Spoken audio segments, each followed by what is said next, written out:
cruising. And I don't mean here the typical activity of reclining on a nice comfortable boat. The cruising I'm referring to is the deliberate, mobile and active search for sexual partners in a social setting. It's a means of meeting others, predominantly used by gay men. If you're looking, you can find published advice on cruising even as far back as Roman times. Ovid has plenty of advice for cruising men and for cruising women.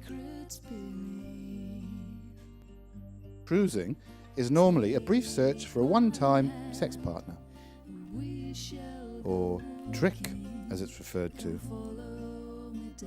But it can be the search for a long-term lover.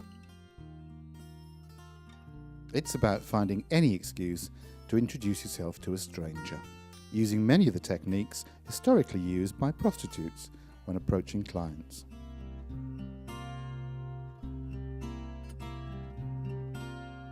Time stands still when we lose ourselves and go walking. Gay cruising is a more systematic activity than heterosexual flirting, because gay people are normally at risk of ridicule or assault because of their sexual choices. In a cruising situation, all sorts of people cruise.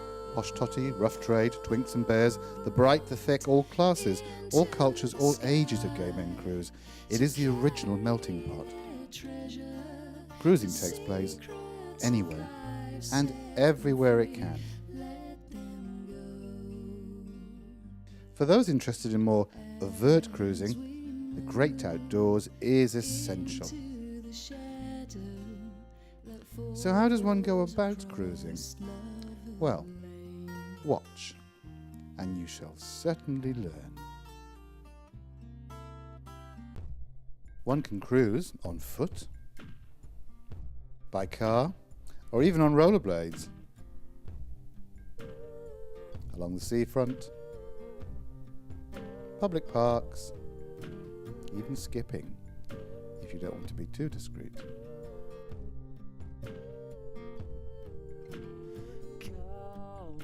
Gay cruisers take precautions, and these include a well-informed choice of locale,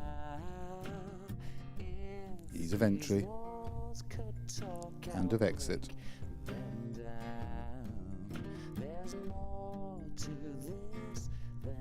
All urban centres have cruisy places, public parks, walkways, promenades, anywhere that in the day is bright, and of course the seafront. Brighton Promenade. Those not wanting to take an active searching role, but willing to be cruised or picked up, could hang around these places. The searcher watches for signs and expressions of interest from others. Secret signs, the hanky code. With these arms I take you to a bed. Let's examine eye gaze, and that's G-A-Z-E. Eye gaze is crucial to reinforce one gay person's perception of another person's gay identity during social encounters. We call it gaydar. Maybe think about it as an identity recognition device. In covert cruising, skillful use of the eye is critical. Eye contact must be less than a stare, but more than a casual glance. And it's particularly effective when each catches the other's, just by chance, gaze. Right, let's have a look at how that works. He looks at you, you look at him, right on time. And don't forget to turn around and catch that last glance.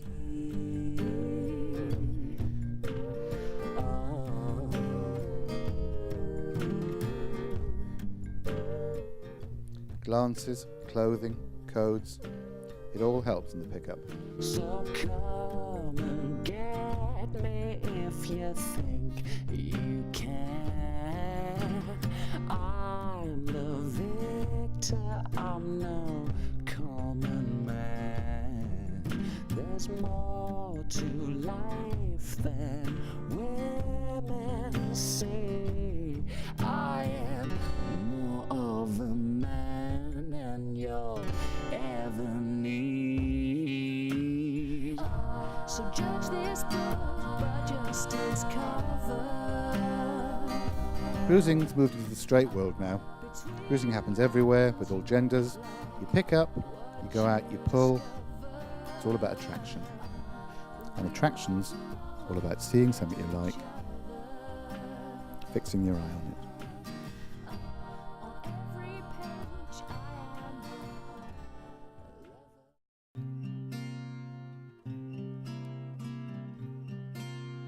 Take my hand and together we shall go walking